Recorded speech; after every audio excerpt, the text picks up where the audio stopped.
Hello and welcome to my YouTube channel math magic with Rajesh sir.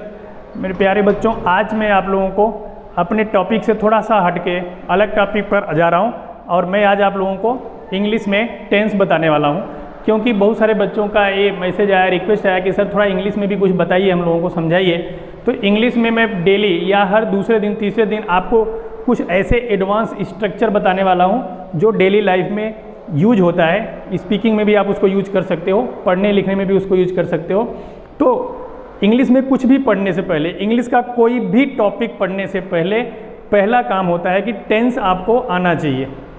Tense जो होता है 6ठी 7वीं class से ही पढ़ाया जाता है, लेकिन बच्चे 12वीं क्लास तक पहुंच जाते हैं, लेकिन टेंस का कंसेप्ट उनका क्लियर नहीं होता। तो मैं कोशिश कर रहा हूं आपको टेंस का कंसेप्ट क्लियर होने का।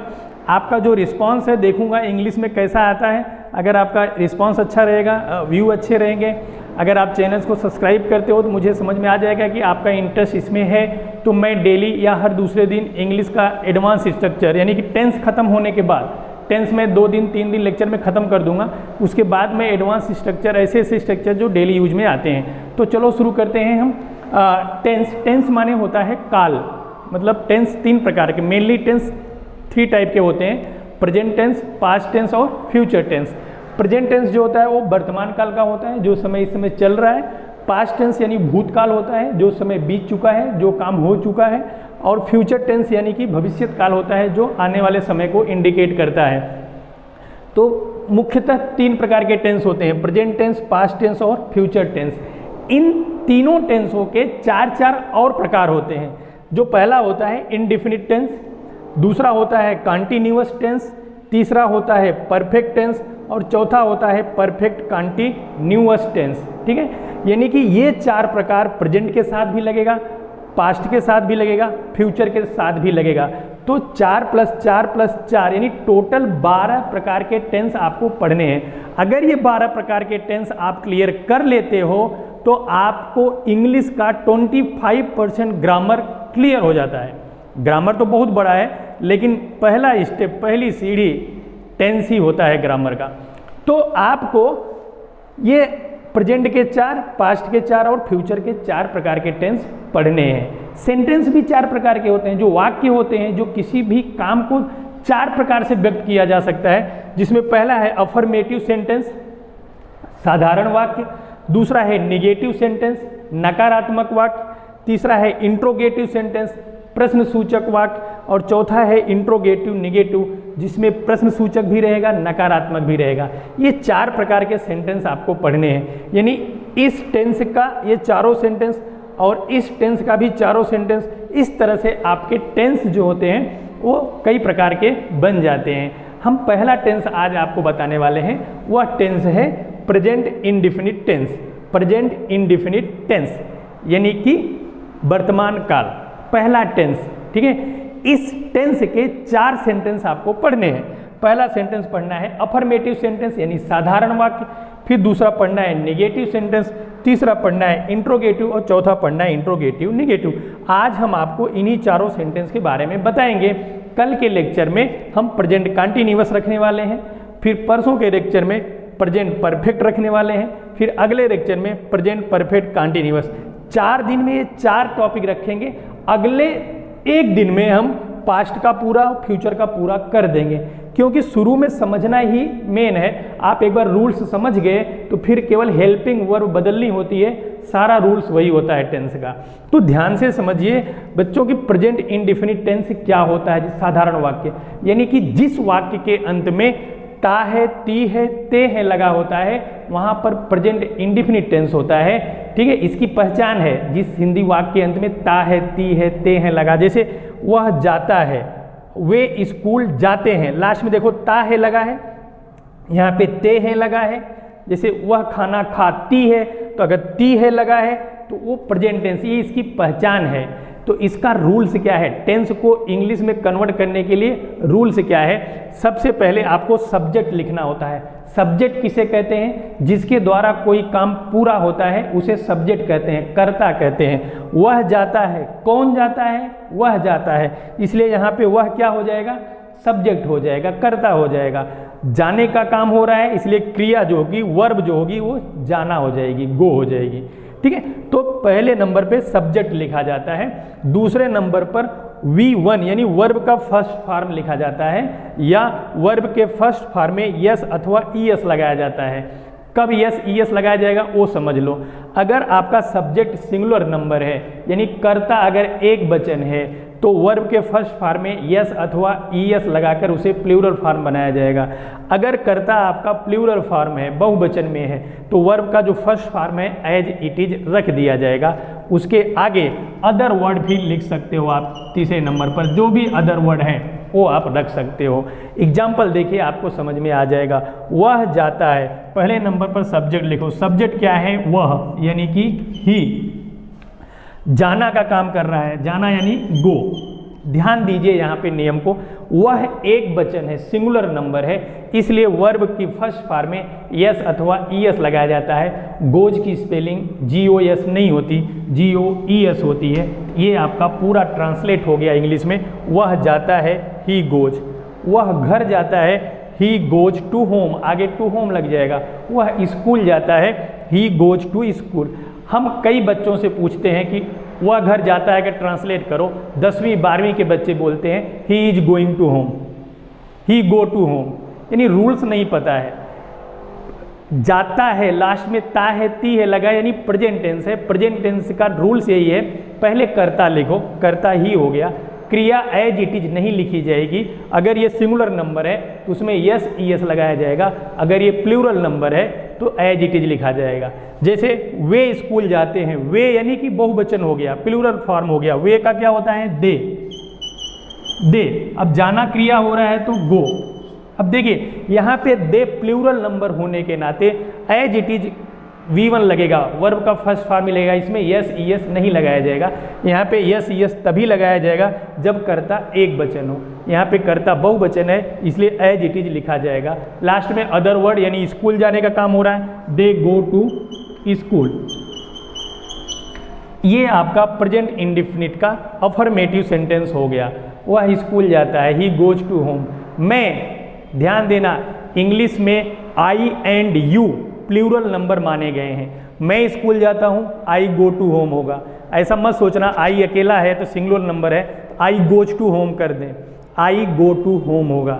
ठीक है। मेरी माँ खाना बनाती है। इस तरह से आप एक से एक का नियम पढ़ लीजिए, ऐसे 25 सेंटेंस आप बनाइए तो आपके माइंड में क्लियर हो जाएगा नियम। जैसे मेरी माँ खाना बनाती है, मेरी माँ एक वचन है, माई मदर। फिर मेक्स, मेक माने बनाना, उसमें ईएस लग जाएगा क्योंकि माई मदर सब्जेक्ट एक वचन है, माई मदर मेक्स फूड। ठीक है। मेरा भाई स्कूल जाता है, माई ब्रदर सिंगुलर नंबर है, my brother goes to home, go के साथ ईएस लग जाएगा। इस तरह से बहुत सारे आप डेली रूटीन के सेंटेंस अपने मन से सोच के बना सकते हो। कर्ता एक वचन, क्रिया में यस ईएस लगा देना है। अगर कर्ता बहुवचन है क्रिया एज इट इज लिख देनी है। ठीक है। ये अफर्मेटिव सेंटेंस हो गया। अगर आप निगेटिव सेंटेंस में जाओगे, ठीक है, निगेटिव सेंटेंस पहचान यही है, सिर्फ इसमें एक नई चीज जुड़ जाती है, बहुत ही इंपॉर्टेंट चीज है, वह है हेल्पिंग वर्ब। ठीक है। हेल्पिंग वर्ब प्रेजेंट इंडेफिनिट, हर टेंस की हेल्पिंग वर्ब अलग अलग होती है, तो आपको हेल्पिंग वर्ब याद करना पड़ेगा। प्रेजेंट इंडेफिनिट टेंस की हेल्पिंग वर्ब है डू और डज। ठीक है। यहाँ पे निगेटिव सेंटेंस में जब आप जाओगे, निगेटिव सेंटेंस में, तो यानी कि क्रिया को नकारा गया होगा। निगेटिव सेंटेंस आप देखिए, निगेटिव में ना बोला गया होगा। जैसे मैं स्कूल नहीं जाता हूँ, मैं खाना नहीं खाता हूँ, मेरी माँ खाना नहीं बनाती है, मेरा भाई स्कूल नहीं जाता है, ना बोला गया हो, यानी निगेटिव सेंटेंस हो। जैसे ही निगेटिव सेंटेंस आएगा उसमें हेल्पिंग रूल में क्या होगा, पहले तो सब्जेक्ट ही लिखा जाएगा। ठीक है, सब्जेक्ट, फिर दूसरे नंबर पे डू या डज के साथ नॉट लगेगा, डू नॉट, डज नॉट। ठीक है। तीसरे नंबर पे क्या लगेगा, वर्ब का फर्स्ट फॉर्म। अब इसमें एक वचन बहुवचन के साथ यस ईएस नहीं लगेगा। यहाँ पे कर्ता सिंगुलर नंबर है तो डज नॉट लगेगा, अगर कर्ता प्लूरल नंबर है तो डू नॉट लगेगा। ये ध्यान देना है। ठीक है। ये बहुवचन के साथ लगेगा और ये डज जो है एक वचन के साथ लगेगा, सिंगुलर नंबर के साथ लगेगा। एग्जाम्पल देखिए, वे स्कूल नहीं जाते हैं, वे स्कूल नहीं जाते हैं। दूसरा सेंटेंस देख लीजिए,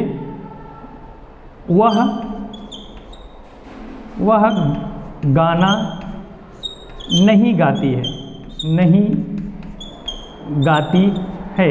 ध्यान दीजिए, लास्ट में ता है ती है लगा है, इसका मतलब ये प्रेजेंट टेंस है। इसमें नहीं लगा गया है, इसका मतलब प्रेजेंट टेंस का नेगेटिव सेंटेंस है। नेगेटिव सेंटेंस में हेल्पिंग वर्ब लगाना जरूरी है। हेल्पिंग वर्ब इसकी है डू और डज। तो एक वचन के साथ डज नॉट लगाना है और बहुवचन के साथ डू नॉट लगाना है। समझ रहे हो ना? अब यहाँ देखिए, वे यानी दे प्लूरल नंबर है, बहुवचन है। तो पहले आप सब्जेक्ट लिखेंगे, सब्जेक्ट लिख लिया, फिर हेल्पिंग वर्ब लगाना है। दे प्लूरल नंबर होने के नाते डू नॉट लगेगा, दे डू नॉट। फिर वर्ब का first form, they do not go. Last में अदर वर्ड लगा देना, अदर वर्ड जो भी आए, जैसे they do not go to school. ध्यान देना, मेन यही है, they do not go to home. यहाँ पे है वह गाना नहीं गाती है। वह सिंगुलर नंबर है कि प्लूरल नंबर? वह एक को ही इंडिकेट कर रहा है, तो सिंगुलर नंबर हो गया। वह गाना नहीं गाती है, लड़की की बात हो रही है, तो उसके लिए सी लगेगा। सी यहाँ पे डज नॉट लगेगा, ध्यान देना, डू नॉट नहीं लगेगा। She does not sing a song, sing a song. ध्यान देना, वह एक वचन है इसलिए यहाँ पे डज नॉट लगाया, और दे बहुवचन है इसलिए यहाँ पे डू नॉट लगाना। इस तरह के कई सारे सेंटेंस आप अपने व्यवहारिक जीवन में उपयोग में कर सकते हैं। जैसे मेरी माँ खाना नहीं बनाती है, मेरी बहन टीवी नहीं देखती है, मैं स्कूल नहीं जाता हूँ, मैं अपना होमवर्क नहीं करता हूँ, हमारे कक्षा अध्यापक गणित नहीं पढ़ाते हैं, हमारे कक्षा अध्यापक गुजराती नहीं पढ़ाते। नहीं करके ताते लास्ट में लगा दो, प्रेजेंट इंडेफिनिट का नेगेटिव सेंटेंस हो जाएगा। रूल्स एक ही है, एक वचन अगर करता है, सिंगुलर नंबर है तो डज नॉट लगाना है, और सब्जेक्ट अगर प्लूरल नंबर है, बहुवचन है, तो डू नॉट लगाना है। बस बाकी कुछ नहीं करना है। He does not go to home, they do not go to home, यही रूल्स है। आप अपने मन से कई सारे सेंटेंस बना करके अपने डाउट को क्लियर कीजिए, ठीक है। प्रेजेंट टेंस सीखने में टाइम लगेगा, पास्ट और फ्यूचर एक दिन में हो जाएगा। क्यों? क्योंकि उसमें केवल आपको हेल्पिंग वर्ब याद करनी है। रूल्स यही है जो प्रेजेंट का है। आगे चले, इंट्रोगेटिव सेंटेंस देख लो। अब इंट्रोगेटिव सेंटेंस में क्या होता है, इंट्रोगेटिव WH वर्ड होते हैं, ठीक है। इसमें प्रश्न पूछा जाता है। इस प्रश्न भी दो प्रकार के होते हैं, ठीक। जैसे प्रश्नवाचक शब्द वाक्य के बीच में होते हैं, या प्रश्नवाचक शब्द वाक्य के पहले भी होते हैं। इंट्रोगेटिव सेंटेंस ध्यान से देखिए, इंट्रोगेटिव सेंटेंस, प्रश्न पूछा जाए। जैसे वह कहाँ जाता है, तुम क्या खाते हो, तुम कब सोते हो, तुम कब पढ़ते हो, तुम स्कूल क्यों जाते हो, खाना क्यों खाते हो, क्यों, क्या, कब, कहाँ, कैसे, ये प्रश्नवाचक शब्द है। WH वर्ड जिसको बोलते हैं, ठीक है। इसमें क्या, कब, कहाँ, कैसे, कितना, ये सब प्रश्नवाचक शब्द हैं। ये शब्द जिस सेंटेंस में आएंगे यानी वो इंट्रोगेटिव हो जाएंगे। आपको सेंटेंस देखकर ही पता चल जाएगा कि ये इंट्रोगेटिव सेंटेंस है। तो इसका रूल्स क्या होता है, हेल्पिंग वर्ब वही रहेगी, हेल्पिंग वर्ब नहीं बदलेगी। जैसे पहले सब्जेक्ट होगा, तुम क्यों सोते हो, तो पहले नंबर पे WH वर्ड आएगा। फिर दूसरे नंबर पे हेल्पिंग वर्ब आएगी, हेल्पिंग वर्ब आएगी। फिर तीसरे नंबर पर सब्जेक्ट आएगा। फिर चौथे नंबर पे वर्ब का फर्स्ट फॉर्म आएगा।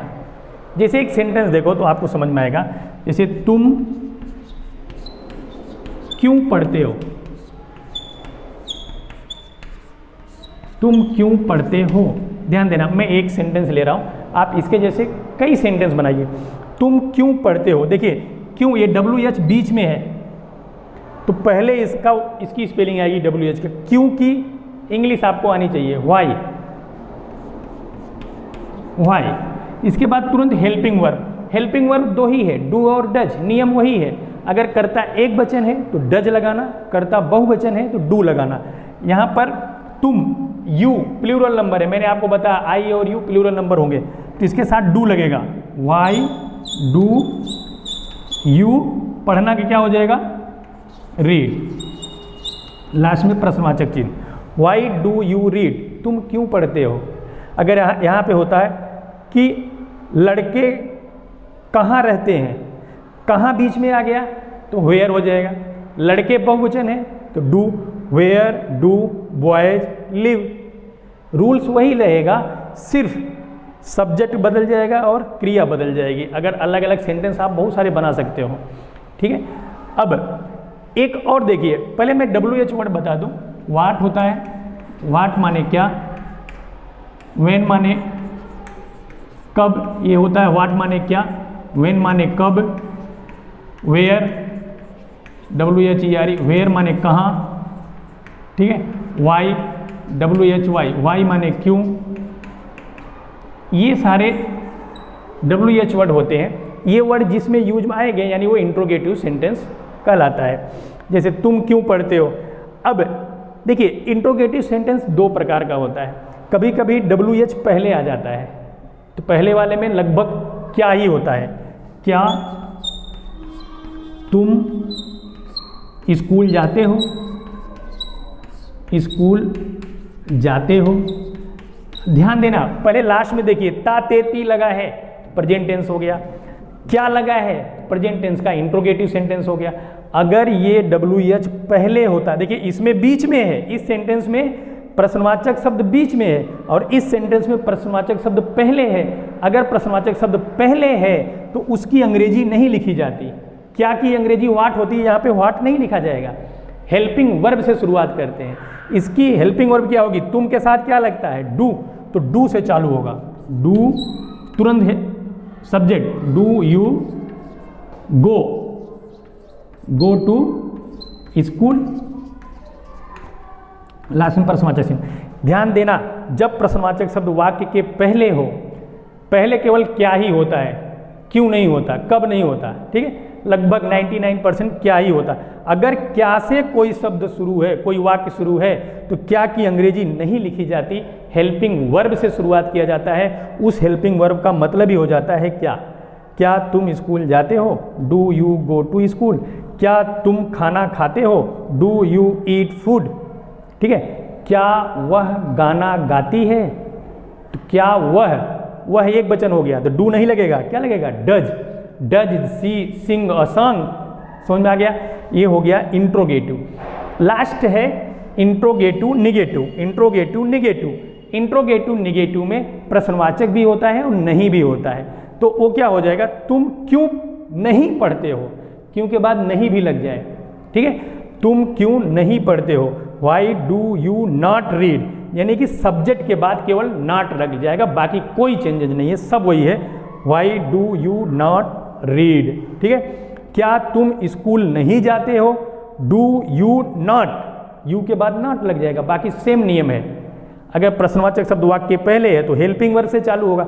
अगर प्रश्नवाचक शब्द वाक्य के बीच में है, पहले उसकी अंग्रेजी लिखी जाएगी, फिर सहायक क्रिया लिखा जाएगा, फिर सब्जेक्ट लिखा जाएगा, ठीक है। तो ये चारों टेंस प्रेजेंट इंडेफिनिट के चारों सेंटेंस मैंने बता दिया। प्रेजेंट इंडेफिनिट टेंस का साधारण वाक्य, नकारात्मक वाक्य, प्रश्नवाचक वाक्य और प्रश्नवाचक नकारात्मक वाक्य हो गया। कल के वीडियो में हम डालेंगे प्रेजेंट कंटीन्यूअस टेंस का साधारण वाक्य, नकारात्मक वाक्य, प्रश्नवाचक वाक्य। फिर परसों प्रेजेंट परफेक्ट का डालेंगे, इसके बाद प्रेजेंट परफेक्ट कंटीन्यूअस। 4 दिन में ये कंप्लीट होगा, आगे के 2 दिन में ये दोनों खत्म हो जाएंगे। यानी कि 6 वीडियो के बाद मैं आप लोगों को रेगुलर बताने वाला हूँ एडवांस स्ट्रक्चर, ये देख करके कि आपका इंटरेस्ट इसमें है कि नहीं। आप अगर अपना इंटरेस्ट इसमें दिखाओगे, व्यूज आएंगे, लाइक्स रहेंगे, सब्सक्राइबर बढ़ेंगे, तो मुझे ऑटोमेटिक समझ में आ जाएगा कि आपका इंटरेस्ट है। तो मैं इंग्लिश का भी, जैसे संडे स्पेशल डालता हूँ, वैसे इंग्लिश का भी 1 दिन हफ्ते में या 2 दिन इंग्लिश का मैं डालूँगा। टेंस के बाद सिर्फ एडवांस स्ट्रक्चर का ही वीडियो मैं आपको देने वाला हूँ। अगर मेरा बताया गया नियम समझ में आया हो, रूल समझ में आया हो, वीडियो अच्छा लगा हो, तो आप मेरे चैनल को सब्सक्राइब कर दीजिए, लाइक कर दीजिए। कल हम फिर मिलते हैं प्रेजेंट कंटीन्यूअस टेंस के साथ। तब तक के लिए वंदे मातरम, जय हिंद, नमस्कार।